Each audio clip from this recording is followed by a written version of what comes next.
Welcome to PolyCast, a Civilization podcast focused on game strategy. Dan Q. Makalua. The Me and Team. Mad Jin. With guest co-host, the Grumpy Buddha. I think Kyle was trying to thank us for something. I'm completely thanking you for inviting me to this thing. You kids with your podcasts and your laptops and stuff. This is good times, good times. You know what's sad is I'm past the point where being called a kid is insulting, and I just wish I were. I'm Dan Q, and I'm joined by Makalua. Coffee. What? Is it a resource in Beyond Earth? Maybe with a mod. The Me and Team. Cafe, the Me and Team. Which will probably get shut down for health violations, imagine. It's going to be in a corner. As opposed to out in the open. And our guest, the Grumpy Buddha. Thank you. Termination of specimen advised. Exactly. What? No, that's perfectly normal. No, Somebody's bringing their own audio clips. I noticed that. If you played Alpha Centauri, you may recognize that. If you haven't, then that was just weird. Well, obviously, Mackey's never played Alpha Centauri, so that's all good. Yeah. I don't know if the weirdness and the having or having not played Alpha Centauri is mutually exclusive, but I gotta say, for someone called the Grumpy Buddha, when you thank me, talk about false advertising. Sometimes I'm grumpy, sometimes I'm a little bit more on the Buddha side, so, you know. That's true. I'll try to be grumpier. Probably going to have to wait to be grumpier because we're about to talk about Civilization Beyond Earth, and I don't think you're going to be able to fake being grumpy about that, at least not effectively. I'll try. Probably not.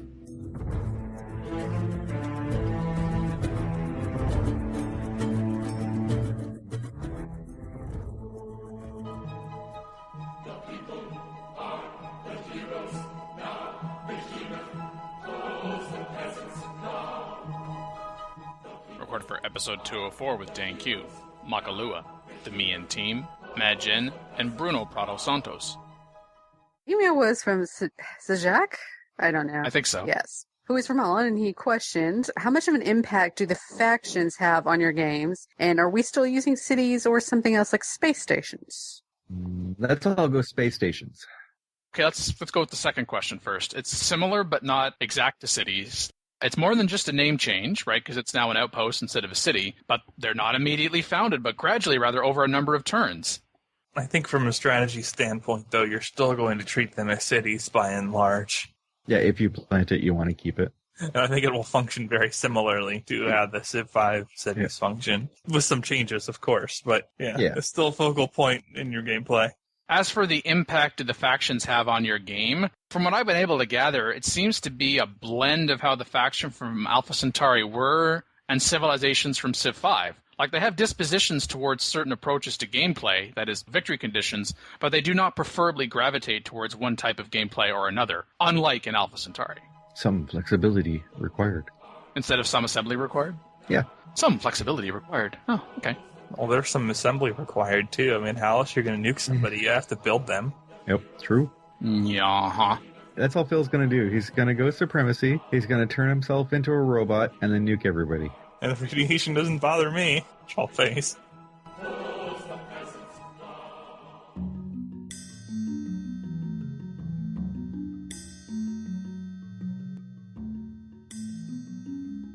Previews of Beyond Earth that came from Gamescom 2014. Dennis, which building would you recommend for us as a starting build? Well, either the Clinic or the Old Earth Relic is a good option. The Old Earth Relic is going to give you more culture to unlock virtues. I've seen a bunch of the previews, and some of them have been a little bit random and not really giving the kind of detail that the veteran players are really looking for. I heard one description of it was half an hour of basically saying it's a turn-based game played in turns. But there's been a lot of cool stuff out with regard to the tech web. There were comments that it doesn't look alien enough, but there were just some videos with the fungal biome where everything looks kind of purple and cool.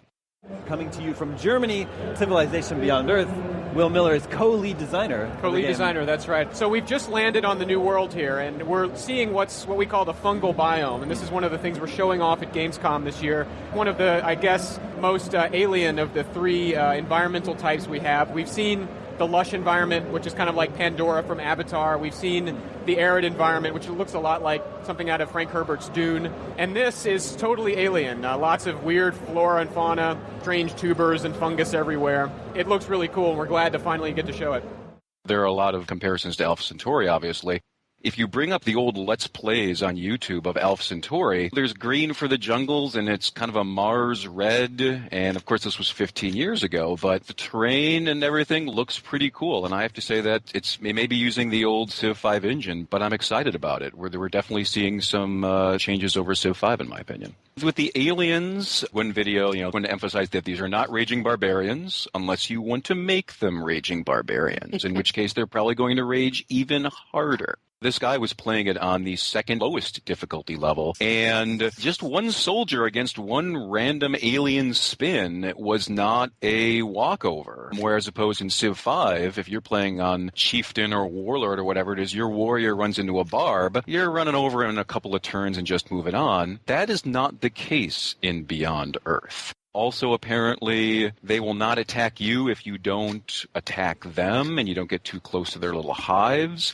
They will heal in their spooky miasma, which is, of course, something that barbarians do not do in Civ 5. And so they kind of advertise this as alien presence is going to be much more than just a nuisance. It was very clear from just the limited amount of gameplay we saw that that is the case. And they also said that what other factions do will impact how the aliens react to you. So if everybody else in the world is getting rid of the alien nests, they're probably not going to like you too much either because, humanity is dumb and you're clearly part of Team Human. So I'm interested in that, and I'm trying to figure out what I'm going to do for the first time I play. Am I going to go just crush the aliens and mine their bodies for science, or go with the touchy-feely hug the alien plan? I'm not sure yet. So you're trying to decide between Faction Phil and Faction Mackie, respectively. Supremacy for wins.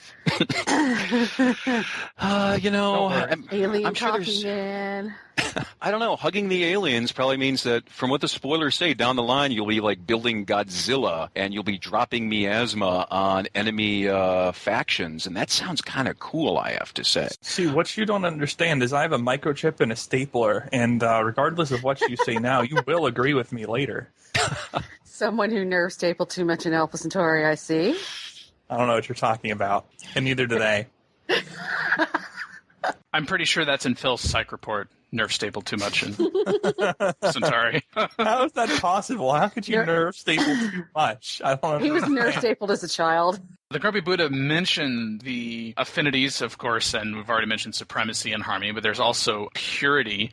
The virtue system, which is kind of like social policies from Civ 5, we've added a key feature here that's really important. In old Civ, it was sort of the critical path to specialize in one of these trees and not deviate.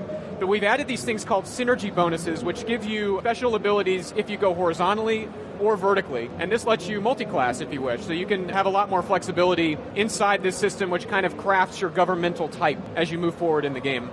From some of these videos, there was the general comment as well that, there really wasn't a lot of gameplay going on here. There was a lot of introductory stuff for people that haven't following the game since it was announced in April. Really, Gamescom, the coverage of Beyond Earth is not really for hardcore Civ fanatics like us. Or anybody who's heard of the word Civ.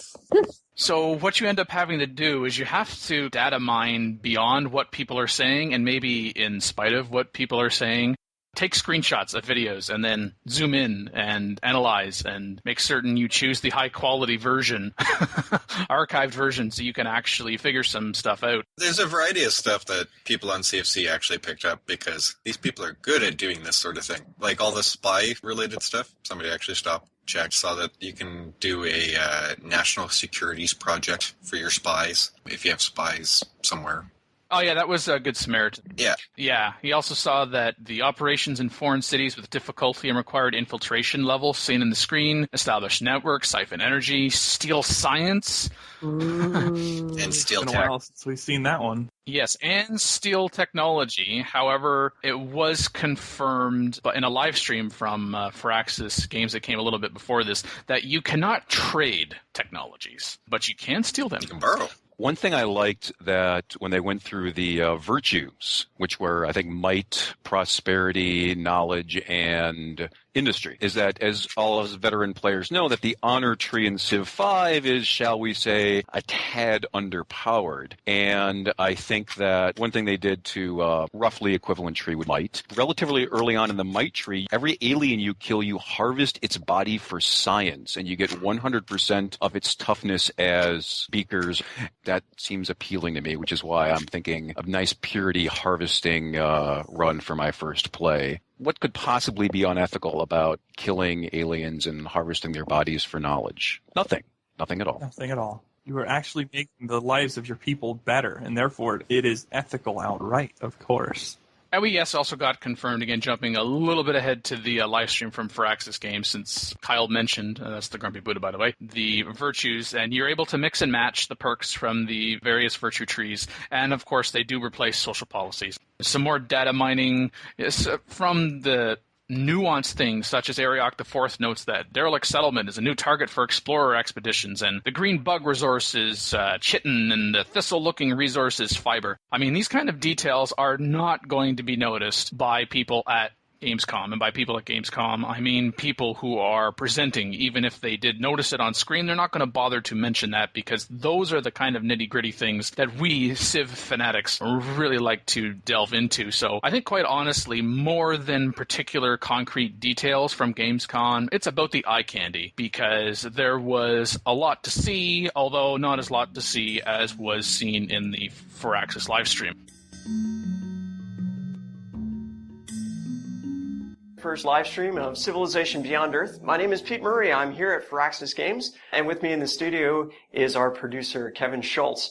On behalf of the Beyond Earth team, thank you for joining us. We're really excited to be able to show off the game today. About 35 turns or so. Like, guys, can you do a little more than 35? That doesn't show us a lot. I know, I'm so ungrateful. I should mention that the version of the game we're using, it's a couple weeks old at this point. And the team is working hard, and the game is looking really, really fantastic. But this build was created shortly after our beta. Started off by attacking the aliens immediately and trying to wipe out their nests, which, of course, as we were just talking about, made the rest of the native life kind of restless. When we created our expedition, I chose to bring a weapons cache, which has started me with this Marine unit. And we have to choose production in our first city. And because we are here to make a lasting impression on the wildlife of this planet, we're going to build another soldier. And there's our first alien nest. Okay, we can clear that out if we need to. That's probably what will make our first short-term objective. And the aliens are coming out swinging at us. If I were to treat this sea dragon like a, barbarian boat, I would go ahead and shoot that without remorse. Another wolf beetle unit's come down and joined. That wolf beetle unit's retreated back to the nest. Go ahead and take this opportunity to bring the Marines in. What was missing from that, but I'm sure it happens, is that he was saying that you make the natives restless enough, and eventually a bunch of siege worms get attracted, and they're as big as a tile. They just move through your spots and destroy everything. And it sounds like, at least in the early game, they're almost impossible to kill. I would have loved to see that in the stream, and I'm hoping that we see something like that in one of the future streams. I can't wait to troll multiplayer games by making the aliens constantly hostile to everybody as soon as possible. I was going to say that. Sea troops for everyone. I'm just trying to optimize my position, guys. So right now this feels pretty good, right? You know, I'm kind of whacking on these wolf beetles and I'm getting some experience for it and getting some veterancy. I brought another unit online. We'll bring him over and have him start helping out. We're going to go ahead and we're going to clear this nest. So we've destroyed a teeming alien nest and recovered 40 energy from it in the form of volatile hydrocarbons, I presume. Oh, I got a quest decision. Okay, the indigenous species of these planets may pose a threat to our growth. I agree. Though we cannot determine their intelligence, their hostility has been documented. Moving forward, we must decide how to deal with them. Do we attempt to domesticate the local wildlife or exterminate them? We are going to eradicate the wildlife because we came here to make the world safe for humanity, not raise cattle. Icon color right here. Previously, when we were running into them, the alien was black shield with kind of a green icon. And now what we're seeing is that this is actually an orangey color. This means that the aliens are becoming more aggressive towards us. Pretty military focused on that, so I don't think you saw a lot other than pew pew. Yeah, it wasn't until the second portion, which was of the go, that Pete Murray, Firaxis' marketing associate, he took a different approach with the alien and tries not to antagonize them. All right, so I've restarted our game. We are right back where we were the first time around. We're going to take a different approach to it this time. All right, there's that alien hive. If this goes the way it did the last game, which we have every reason to believe it should, the aliens will come out and attack us, but this time I'll show what happens when you take a softer step towards the aliens. So what I'm going to do is I'm actually going to move away from the nest. And notice this time the aliens didn't follow up on us. There's that wolf beetle from earlier. Now our marine is next to him. Wolf beetles are going to perceive marines and explorers as different levels of threat. Let's see if he attacks our marine. Notice that wolf beetle didn't automatically attack our marine. It kind of retreated, and the reason is we haven't antagonized the aliens this time. We haven't gotten into a fight that we could have survived, but, wouldn't have done us any favors. So they're definitely not barbarians. It's hard to think of a barbarian unit in Civ that would have backed off from an opportunity like that. I don't think it got as much screen time as the antagonizing, probably because in an early game, it's probably more fun to watch. Yeah, I was going to say derp around. An early game not antagonizing is kind of boring to watch. It did demonstrate that aliens, if you haven't antagonized them, they'll just kind of check you out and then they'll just walk away, which is boring on the one hand. But on the other hand, 100 turns, 200 turns from then offer, if you're a Harmony player, I think that's the kind of tactic you got to have to use at the start. Kill them all. I'm kind of with you, but not sure yet. I can be harmonious with your dead body. That I've mined for science. The word choice is amazing. I know. We're really excited about live streaming Beyond Earth for the first time. We're going to do more of these live streams of Beyond Earth later on. We'll start to dive into some different systems aside from the aliens. And I hope you guys are as excited about Beyond Earth coming out as we are. So what do you guys think of the interview with Dennis Sure, Fraxis producer on Beyond Earth? Many players would like to just spam the continents with their own cities with no check to growth. Yes. Where do you take the courage from to introduce checks and balances into the game, to stop players from doing their own thing, to stop players from experiencing total freedom? How do you justify that? It's funny, this debate's been going on since 2010 when we released Civilization 5. And we all know the reasons we used the happiness mechanic, just to kind of keep the balance of wide versus tall. What we found when we didn't have as much of a check on happiness, especially when we released Civilization 5 at Street, was that players formed the perfect grid pattern to cities to be able to put size 1 cities all over the map, perfect spaces apart, so that they could just cover the Earth with cities and never quite have a rubber band put on to stop them from doing it. And it was a disadvantage to the AI, it's a disadvantage in multiplayer, and there was a lot of things that just kind of hindered the gameplay. So that was the main reason why we put that in. You can still play wide, you can play actually really wide, but you really have to be careful with how you do it. We didn't want it to be easy. You have to really plan for it. And just like in the real world, if somebody decides to put town after town after town or city after city after city, there's got to be infrastructure to support it. There's got to be roads, there's got to be sewer. It's the same kind of process. You really have to plan for that. And the abstract in these games is happiness or health in Beyond Earth. It's definitely a builder game. You have to think about it. We don't want there to ever be a set mechanic that is just the one way to play if you're going to go wide. Long answer. Long answer. As an Alpha Centauri player from way back in the day, I really liked that interview because the Dutch guy that was asking those really long, drawn-out questions, almost all of his questions were, back in Alpha Centauri, you could do X. Can you do X in Beyond Earth? And if so, great. And if not, why not? And there were two nuggets from that. One was, it doesn't look like advanced terraforming where you raise and lower stuff is supported by the engine. I think it's one of those things that we would have liked to put something in. This is obviously the first iteration of the game, so we stretch our legs, especially with the Civ 5 engine. We stretched the engine pretty far from where it began back in 2007 when we first originally started it. There's definitely things that we want to see improvements done in the engine. One of them is terraforming. We'd love the ability to continue to create terrain. We'd love that ability for Civilization series as well. So while we don't have it yet, I'm sure that's something that we'll see in the future. I think it's something that the players would love the flexibility to have. The one advantage that Alpha Centauri had was that the engine was very simple, it was very flat, it was very easy to introduce terrain. When you've got an engine that's actually forming the terrain so it all looks organic and perfect, actually plopping territory down, we experimented with some different options. It just didn't mesh very well. It didn't feel right. So we didn't feel like introducing into the game if it's going to break the immersion. But for all intents and purposes, they said that there will be a DLC with Sea Cities. Just a limitation of the engine, or if there's another underlying reason for that? There is not a limitation of the engine, but I'm also not yet going to talk about future plans. So you'll just have to leave that hanging. It's something that is very doable. So, did we just actually trigger a DLC You triggered nothing. Okay, I triggered nothing. I say nothing. Okay. My lips are sealed. Okay. Basically, you read between the lines. That's what he said. Are you sure? Yes. We were just wondering if maybe the reason was that this would detract from the element that different coastlines and continental shapes would actually be important to the game, because if you can build on sea and land, you can just plop up a grid of cities and there's not much difference anymore between sea and land. Yeah. I'm joking around about it a little bit now. You guys are obviously talking about potential features, things like that. There's no limitation in the engine that stops us from doing it. Okay. I think it would be something cool that would add to gameplay. It's just one of those things where you never know what the future is going to hold.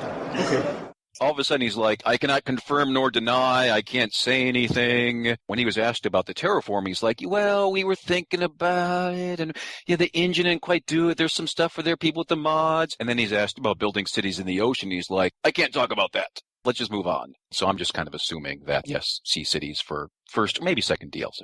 As an Alpha Centauri player, and it sounds like someone who enjoyed the ability to construct cities in the sea, that your inference is that he's saying that they're going to be in the DLC without him actually saying it, whereas some other people are going to take that as, yeah, that was a no, but he just didn't want to crush your hopes and dreams too soon. Possibly. And you never know what could happen in the future. Possibly. It was tough because I'll tell you, in Alpha Centauri, they were not balanced. And so I think for game balance purposes, it's tricky to figure that stuff out. But when I saw that interview, I have to say that it really looked like it's going to happen in the future. But that's my take, we'll say. And even if it doesn't officially, I'm certain there'll be someone that will mod it. Or try to, anyway. Civilization, just the way that Sid designed it back on the first one, has limitless possibilities. There is so many shenanigans in the history of the human race to pull from in terms of ideas of game mechanics and possibilities and civilization traits. It's an empty well. And whether it's Ed Beach with all the designs that he did on Civilization 5 and then the 2 expansions, we actually had a chance to stretch our legs and make it a little more hardcore because people already knew how to play and understand the game. Beyond Earth offers the same thing, but for a slightly different reason.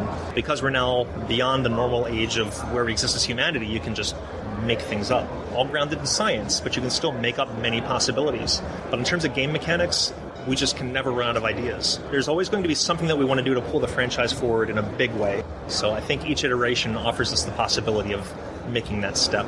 I heard that one of the Firaxis philosophies for Civilization is for each new game you take out 30% of the old, keep 30% and put in 30% new. Yes. Is that the same thing for Civilization Beyond Earth? Yes, that is always consistent. The 30% old we actually tagged straight to Civilization 5 players being able to pick it up and play. And we'll start introducing those new systems as you start playing. The payoff in terms of the depth, the new gameplay, that's all just as rich as any other new game that we've ever produced.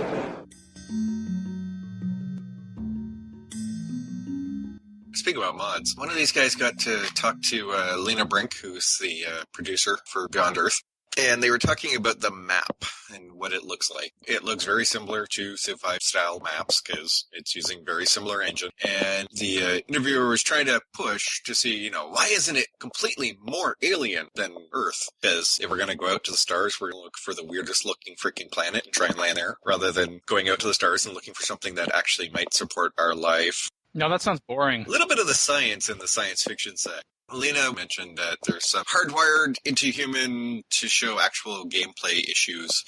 Basically, we've all been trained across Civ that green is fertile. So when you start messing with the color palette on the planets, if it wasn't green or it was completely different colors, you had to stop and check every hex to see, okay, this is fertile, this is like plains, this is desert, but they're all different colors. They were saying that it was getting to the point that was slowing down gameplay because people were just too confused at the various color palettes. Kudos to gameplay designer Anton Stringer for trying to change the topic a little bit, because he's like, we've got this one map, it's half covered in ice, and the story with that is that the rotational axis of the planet is oriented differently from most planets. There's some cool stuff, quote unquote, and I'm like, cool stuff? Ice? Really? Okay. Sure.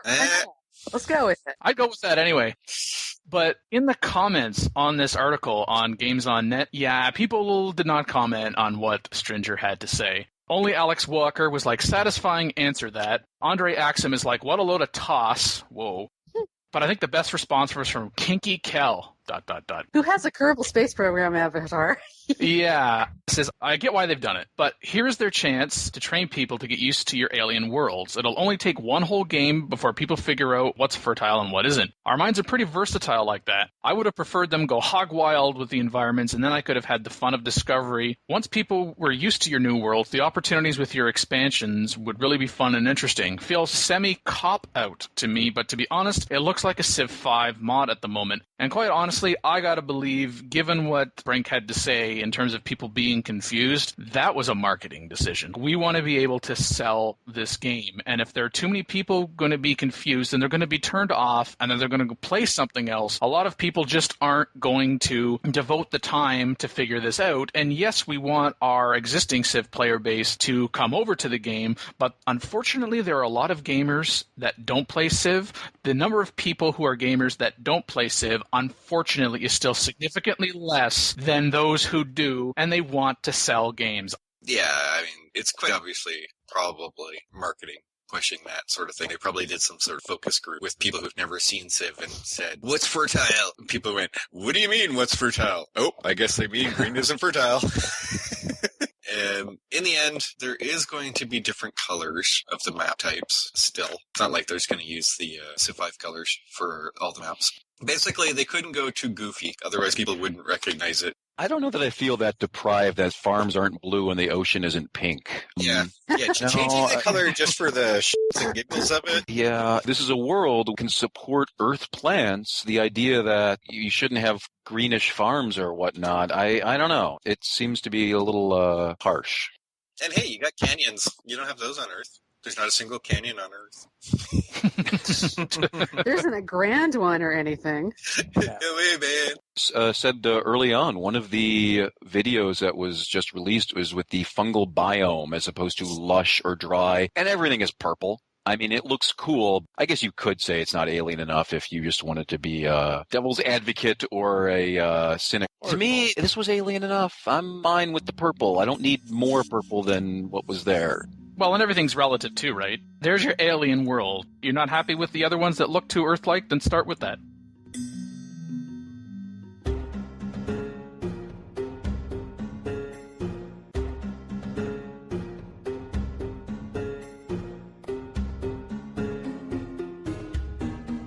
So hey, France, Brave New World. We're back at Mega Bears fan again. Yeah, his title for this is Napoleon Springs, France's tourist trap upon the Brave New World.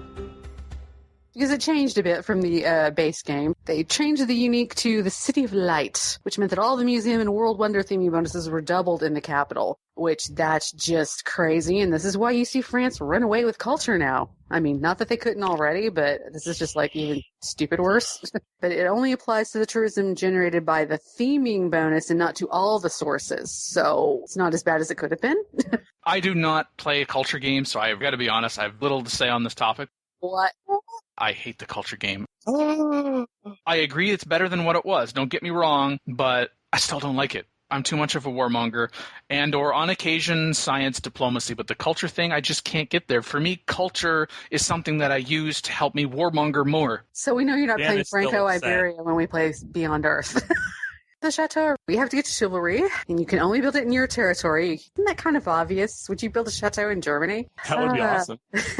Chivalry technology. Here's the problem that people have. At least we can't spam them. They have to be adjacent to a luxury resource and also not adjacent to another chateau. So even if you've got a luxury resource, you can only get 3 around it. If you have enough luxury resources, you could carpet a lot of places with chateaus, but you might have better things to do with those tiles, like if it was a river tile or something. On that tile, it will give you +1 gold, +2 culture, and a 50% defensive bonus to units. So it's a mini fort, basically. Interesting. And another culture and 2 more gold after researching flight. He's pointing out it could well be one of the strongest unique improvements in the game, and it is pretty strong. Brazilwood Camp and the Dutch polders come in a little bit earlier, or peak much earlier, because you don't get the full effect of the chateau until you hit flight, even though you can start building them at chivalry. Even before adding the extra from flight, it's still pretty nice. That ends up being a +3/+3 once you have flight. It's like, do you not want more stuff on your tiles? I think it is one of the stronger ones, although I think Portugal, yeah. under the city-states, I can't think of the name. Yeah, that's right. Yeah. Victoria.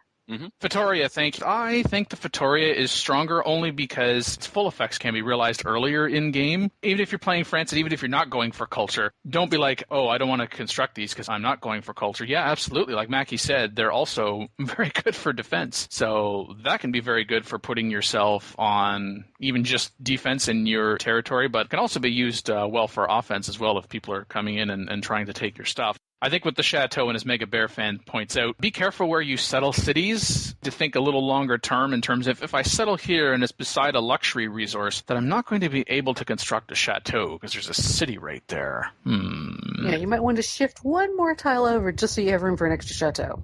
It's true, but I mean, on the other hand, at the start of the game, you're not getting your chateaus until turn 100 plus. Sometimes it's a really good idea to settle on a luxury if you can, because you're immediately getting that 3 gold a turn from turn 1 plus an improved lux once you develop calendar or whatever it is. So it's one of those 6 of one, half a dozen of the other sorts of things. Do you sacrifice a chateau on turn 120 so that you can get an immediate benefit from turn 1? That's true. And certainly the new unique ability that Matt Gary talked about, the City of Light and the Chateau. I hate this word, but I'm going to use it because people understand it, even through gritted teeth. There's very good synergy. Ooh.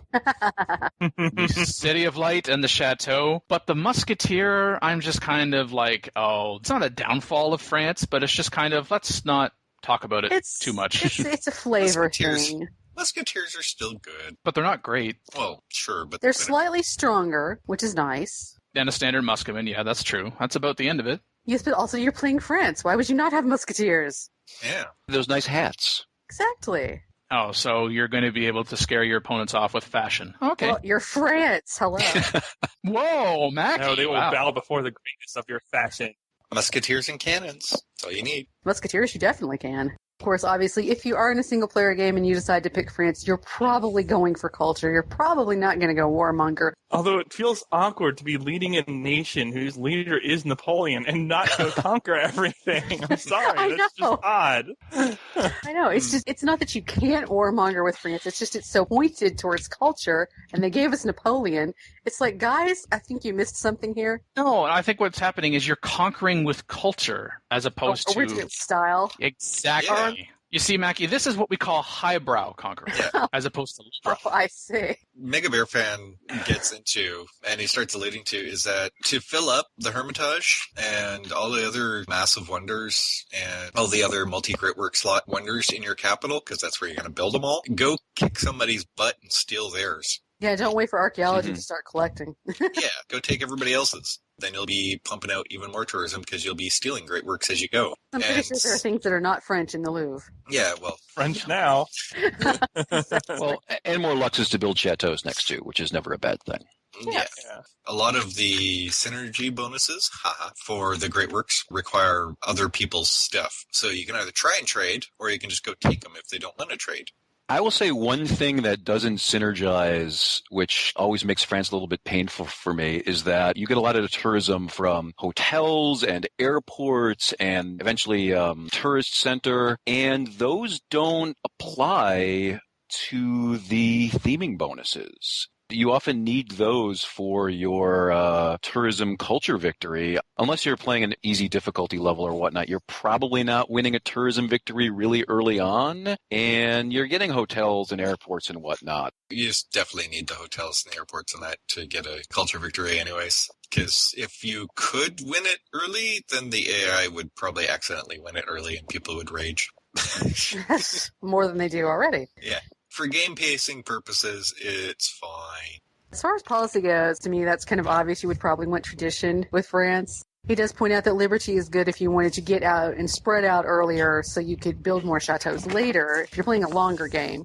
Well, yeah, France is different because not only did it get me to use the word synergy, but when Mega Bear fan talks about consider opening aesthetics as your second policy tree. Yes. Yeah, as much as it pains me to say, I think that's a good idea. Yeah, you can consider opening it, but I wouldn't consider finishing it as like a second full policy. The great artist in aesthetics that you get for free, that you should leave for a point where you're ripping through the tech tree, and when you need an extra artist for one of those wonders to get the combination bonus, that's when you pop it. Normally in the Renaissance, you can just rip right through it, and getting the two great works of art from the same Civ and same era can be a problem if you're not really pushing them out.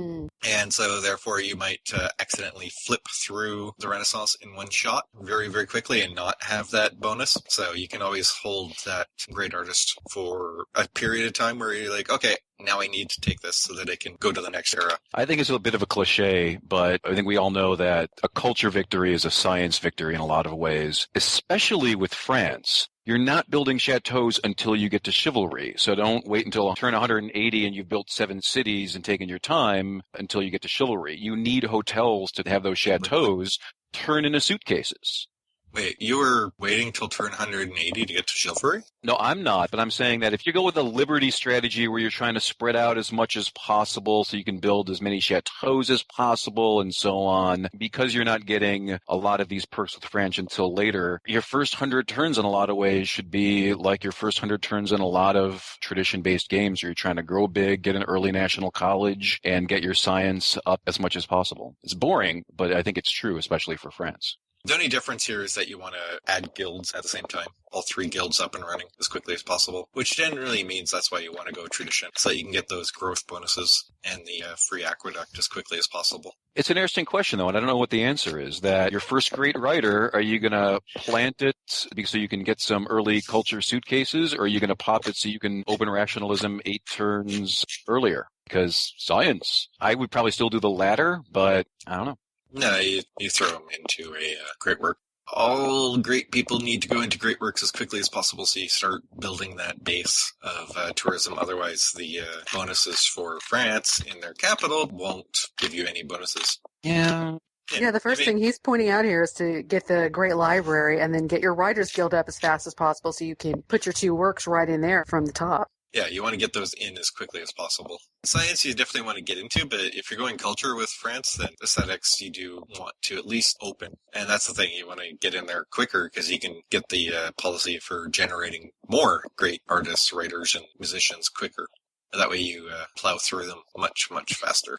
Yeah, he's actually got a list down here of maximizing the themes in there, which also includes the aesthetics finisher once you get to that point. Yeah.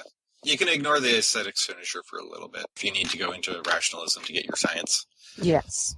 But you'll be like, everything but done and just be ready to pop it at the last minute. And then all of a sudden, hey, double for everything. Plus, you do sort of have to wait for people to get into the industrial era before you can start really hurting them with your tourism. If they don't have an ideology, then you're not really doing nearly as much damage to them. With all the changes to tourism versus culture and the different levels where you get abilities to take more population sooner when you're taking over other people's cities, you still want to push as much tourism as possible early rather than pop for the extra culture. That way, if you are going domination with France, then you still want to fill Paris with all the possible bonuses for great works and theming just so that you can make the other side of the game that you're trying for easier. Yeah, there's a little bit of mention about education, because Leaning Tower of Pisa, because then you can start getting the artists faster and everybody else faster too. Mm-hmm. Arts funding resolution. And of course you want to get things like Oxford, and this is like things that you would do normally, except for the arts funding. Mm-hmm. But also the Hermitage. Gotta have the Hermitage. Yeah, going education to acoustics is one of those must-do as quickly as possible plans, rather than swinging wide to go back to printing press after education. You really do want to hit the Renaissance relatively quickly, because if you haven't popped a great artist or too many great writers right away, then at least if you get into the Renaissance very, very quickly through acoustics, you can keep boosting your culture, get the extra wonder there, and all of your great people will be Renaissance until you plow through the other side, grabbing all the guilds and up through printing press, etc. Yeah, to go backwards a little bit into religion, actually. Normally we all like to pick things like pagodas or mosques, but this is one of the ones where you pick cathedrals because they can hold those extra little bits, and he's pointing out that kind of they're a storage unit until you have the bigger wonders to stick them in. But, you still get some extra stuff.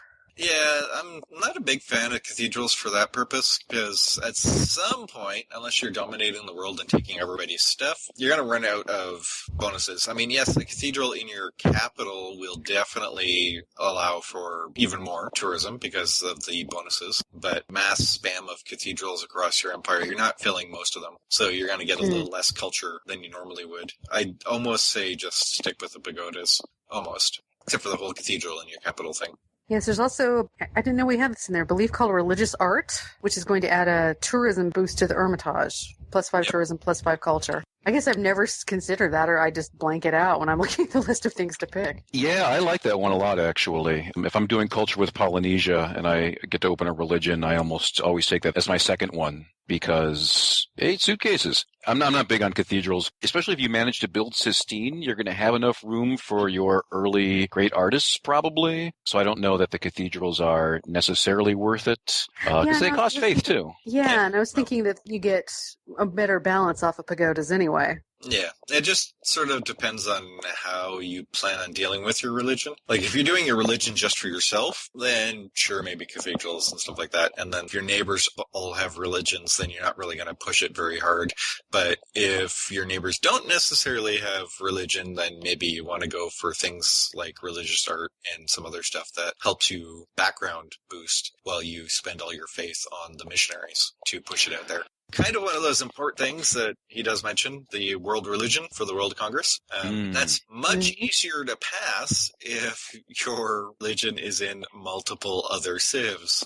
And yes, obviously making your holy city Paris would be a good plan. Yes. It's kind of going to work out like that anyway if you're starting religion pretty early.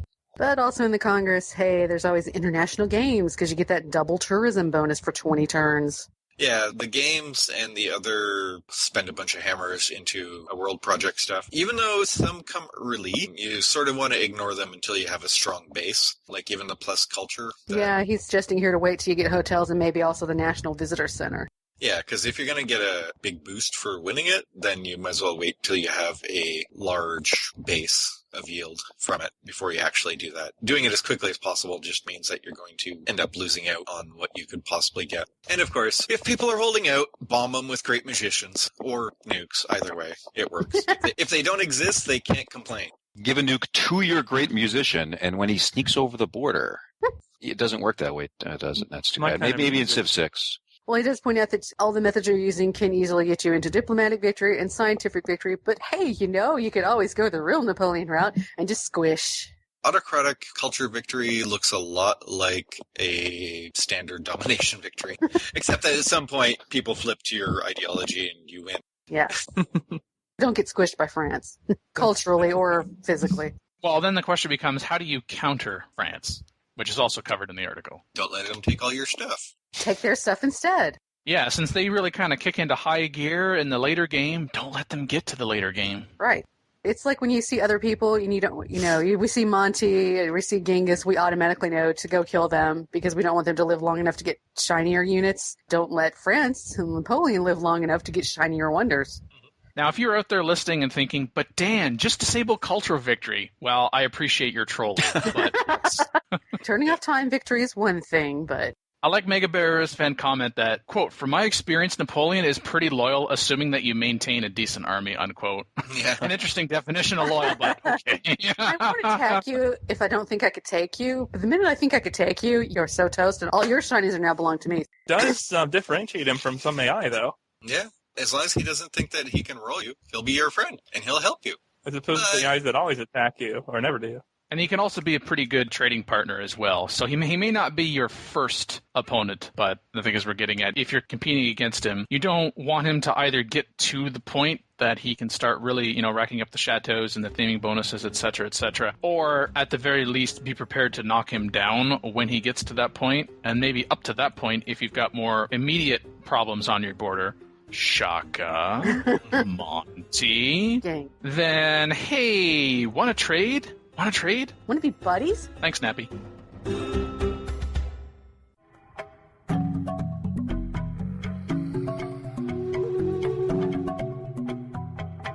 Recorded for episode 207 with Dan Q, Makalua, the Mian Team, Madgen, and Fabio1701.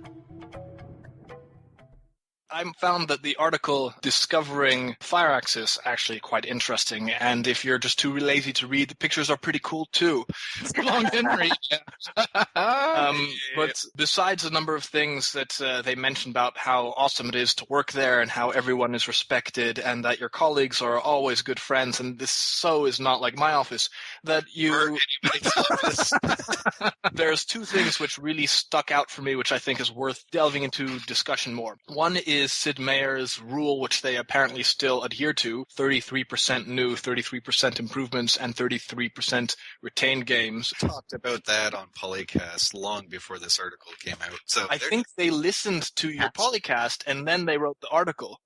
Yep, that's how they knew. They never talked to Dennis Shirk at all. That they just made up that quote clearly. They seem to really talk a lot about this, and I'm thinking, well, it's pretty cool, but is it really what's happening? I'm seeing, indeed, some things which are retained, but some things coming back, and it should be a 25% split. It should be another category of 25% stuff from old Civ games which we've reintroduced after dropping for a while, like spies putting nukes in cities. Yeah, what's old is new again.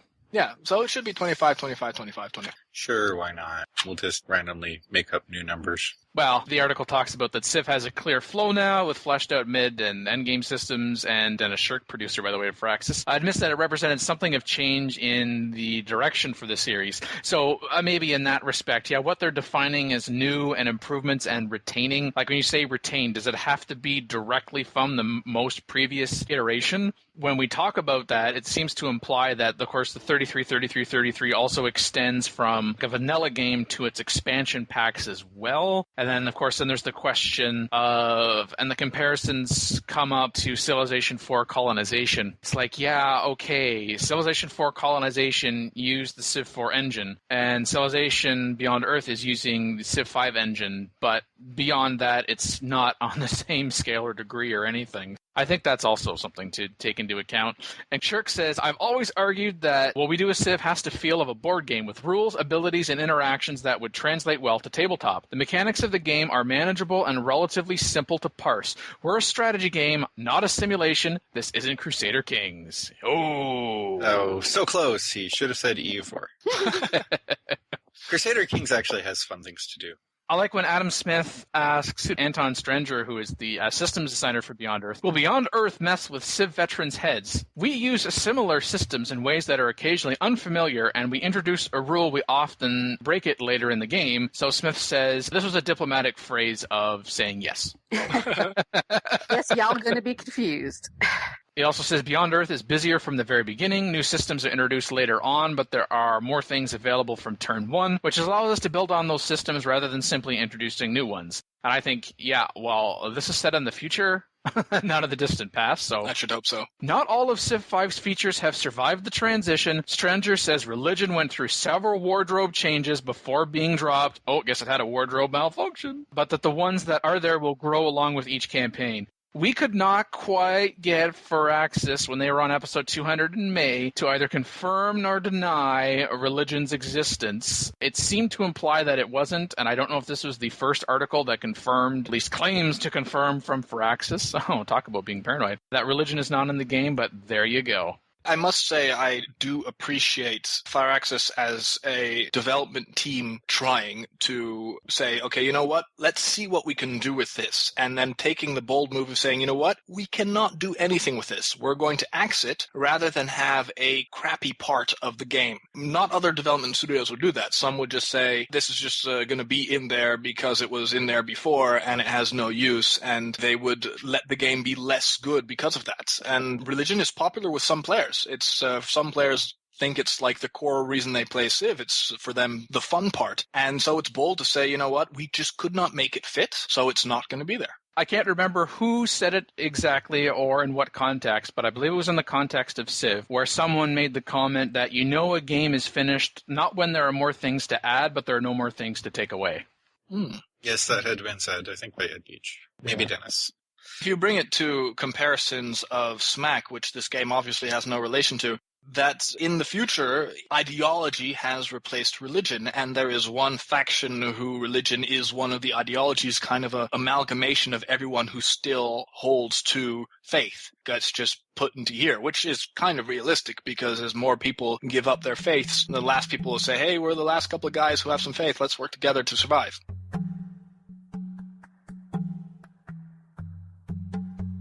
If you're thinking, oh, what's with all this Beyond Earth stuff? Or how can I possibly bide my time until Beyond Earth is set to be released on the 24th of October? Apparently there are 5 things you can do with Civ 5. I don't know, to keep things interesting while you wait. Oh, you mean that? Yeah. Yeah, that. Or you could read a book. Yeah. Stop trying to improve your life. Do not improve yourself. Stop it. Play more games. There's this article talking about Civ 5 will be 4 years old this September. We've already poured hundreds of hours. Really? I did that in like the first couple of weeks. Perhaps you should try out, you could try out some of the cool mods on the Steam Workshop. There you go. Of his 5 things, he didn't actually order this like number 5, number 4. No, he did not. I'm going to assume he starts at number 5 and works to number 1, because that's what people do. Yeah. So embrace the advanced setup is his first step. And frankly, if you've never seen what the advanced setup screen looks like, then there's something weird going on, because you probably should have seen it before now. This first tip of the writer saying, try this out, this first tip makes me think, has the writer actually played the game? Because when I install Civ, be it Civ 5 or Civ going back ages to number 2, and I figured out how to play Civ properly, since I didn't figure out Civ 1 properly enough, I have not started a game without entering the advanced setup. I load up the game and I click on advanced setup first. Yeah. I don't know anyone who does not. Well, there's probably a huge volume, probably about at least 50% of the players who don't go tingle with the advanced starts. I would presume closer to 70%, actually, of the players don't. Really? Yeah. Well, and then because there's no point. Like, for how do you turn on Raging Barbarians? Yeah, well, most people probably wouldn't turn on Raging Barbarians. How do you see different maps? Yeah, how do you select different maps? In the current version of the game, you can select different maps in the main menu. But the things that pull up in that start don't include the entire list of maps. Actually includes most of them now. Oh, does it? All right. It's probably because I use advanced start all the time. I haven't looked at it. It's even categorized. What? If this had been more, to me, of 5 ways to keep Civ 5 interesting while you wait for BE full stop, then okay. But given his preface about, you've already poured a couple 100 hours into the game, here's how to keep things fresh. Maybe rather than saying embrace advanced setup, he might have been better to say return, try more options in advanced setup or something. Like it just, it's, embrace the things that you wouldn't normally change in advanced setup. Like, yeah, exactly. Allow for for the strategic resources. You can make them very sparse, or you can make them abundant, or the age of the planet, or how the water level is. There's a lot of little tinkering stuff in there that you can do to change the game without disable start bias, and now you're Venice. Yeah, enjoy. No. Okay, number 4, join a multiplayer community. So there's No Quit Civilization No Quitters. Basically, it's a multiplayer group that the whole point is you don't quit your game if you're going to rage quit or anything silly like that. You actually have to try and finish the game, because constantly rage quitting players just makes it boring. Then there is actual stuff like Giant Multiplayer Robot, which we've talked about before. The big thing about GMR is that you can play the scenario games with people. It's not a live play against other humans in scenario games, but at least you're shuttling back and forth and you're taking turns and you're playing multiplayer scenarios. And that's the biggest draw for me for GMR. I would just add Civilization players to this list as well, even though it's not listed. Yeah, I don't know why. Play a Succession game on the CFC Succession Game Forum. Succession game. Effectively, you play some time, you give it to somebody else, they play some time, and it goes potentially around the ring. And of course, try Challenge of the Month. Basically, CFC has Game of the Month plus the Hall of Fame, r/Civ on Reddit. Basically, somebody pops out a scenario or a map. CFC does it better because they actually write code to make sure people don't cheat. And you basically just play whatever the single-player competitive versus others. Yeah, I think to me, Civ Fanatics, it's more about the quality of the participation as opposed to the quantity that Reddit presents. Yeah.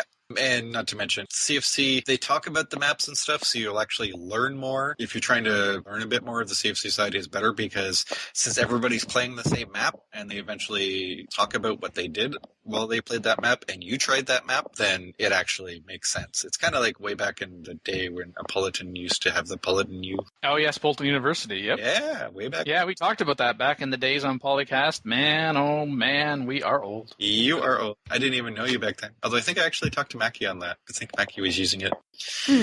I am old because you didn't talk to me back then. Yep. Now, there's an argument. I tell you what.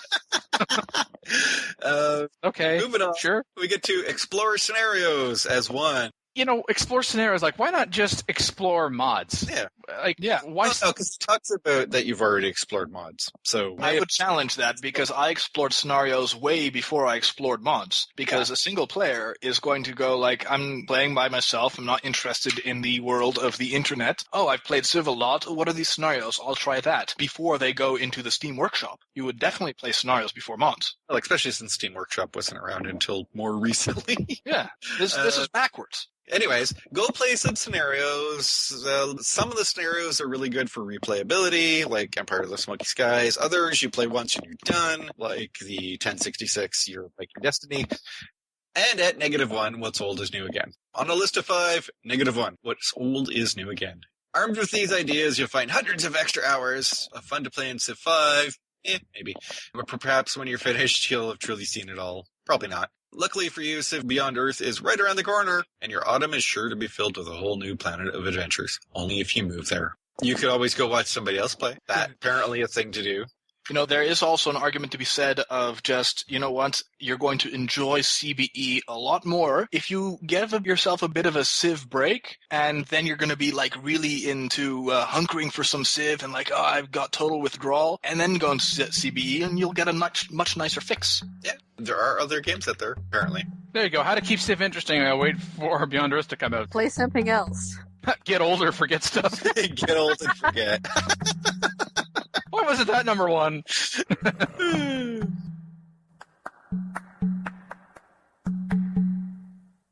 Call in today. In North America, the number is 301-637-7659. That's 301-637-POLY.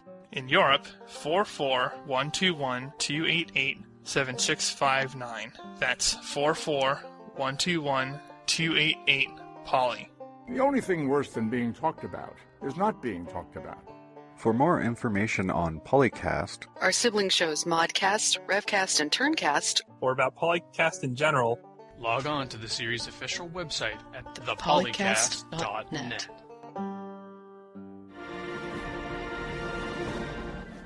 On August 13th, Civilization II Revolution was released for Android. Does that include Kindle? Because my mom would probably play it. No Kindle for you. Aww. I'm going to have to talk to her as to why she didn't raise you to be a Supremacy faction player.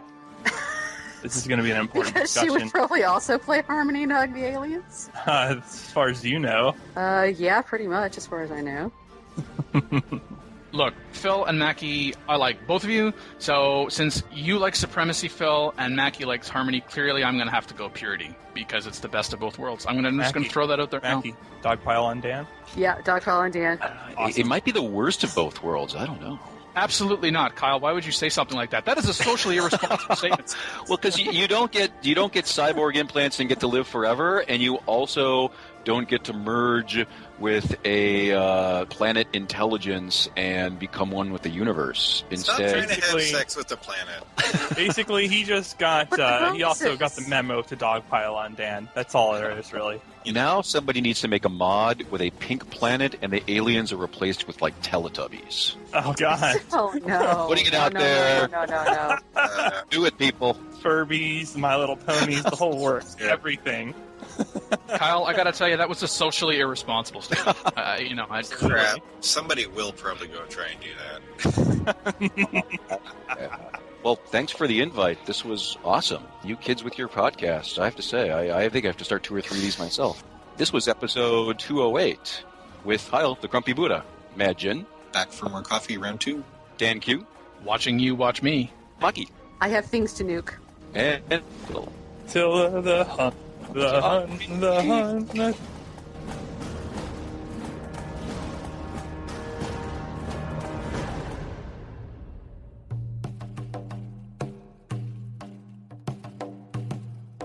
I'll be over here in the corner sleeping with my coffee. Do you really want to end up wearing that? Wait, I'm sorry. You're going to sleep with your coffee? You're married. It's a very warm feeling. It's a coffee. So we've been wondering if Civilization Beyond Earth is the love child of Alpha Centauri and Civilization 5. Love child? Okay, the child. That'll be the first time. Okay, I just say the offspring. Polynesia. You can build heads in another person's territory. Oh, really? And it's just one of the 17 different ways Polynesia is better than France, but that's really not the topic. I'm not going to say that. To play Civ 1 on her 386, because on my 286 it was just so slow. We've come so far.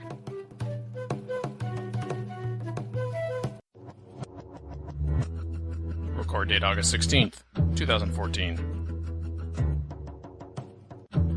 Civilization Beyond Earth Gamescom clips copyright Alliance Network and Writing Bull. Livestream clips copyright Firaxis Games. Civilization 4, 5, and Beyond Earth sound clips copyright Take-Two Interactive. Copyright Civilized Communication at civcom.net.